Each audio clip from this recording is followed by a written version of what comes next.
देवभूमी अर्थात केरळ राज्यात मॉन्सून आगमनाची तारीख ही नवीन जाहीर करण्यात आलेली पाहायला मिळते आहे।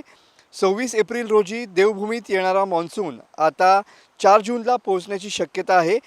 देशातील बदलत्या हवामानाच्या पार्श्वभूमीवर मॉन्सूनचा वेग या ठिकाणी मंदावलेला पाहायला मिळतो आहे।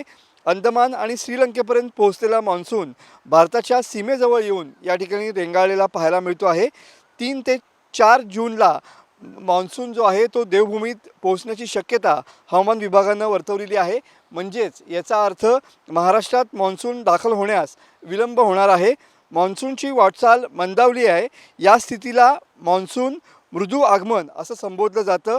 बंगालच्या उपसागरातील चक्राकार परिस्थितीमुळे मॉन्सूनच्या वाऱ्यांना खेचण्याची यंत्रणा या ठिकाणी तयार झालेली आहे आणि त्याचमुळे बाष्प भरलेले नैऋत्य मोसमी वारे या ठिकाणी कमकुवत पडल्याचे चित्र या ठिकाणी पाहायला मिळते आहे। आणि त्याचमुळे गेल्या काही दिवसांपूर्वी या ठिकाणी मॉन्सूनसाठी अरबी समुद्रात अनुकूल परिस्थिती निर्माण झालेली होती। मात्र ही परिस्थिती आता पुन्हा एकदा बदललेली पाहायला मिळते आहे आणि त्याचमुळे कदाचित देवभूमी अर्थात केरळमध्ये 3 किंवा 4 जून रोजी मॉन्सून दाखल होईल आणि त्यानंतर पुढच्या 2 दिवसांमध्ये कदाचित मॉन्सून महाराष्ट्रात येऊ शकतो अशी नवीन तारीख हवामान विभागाने जारी केलेली पाहायला मिळते।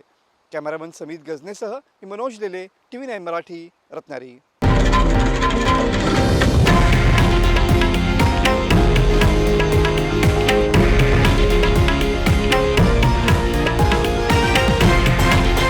हे आहे देशातील नंबर 1 न्यूज नेटवर्क आणि आपण पाहत आहात TV9 मराठी, एकमेव।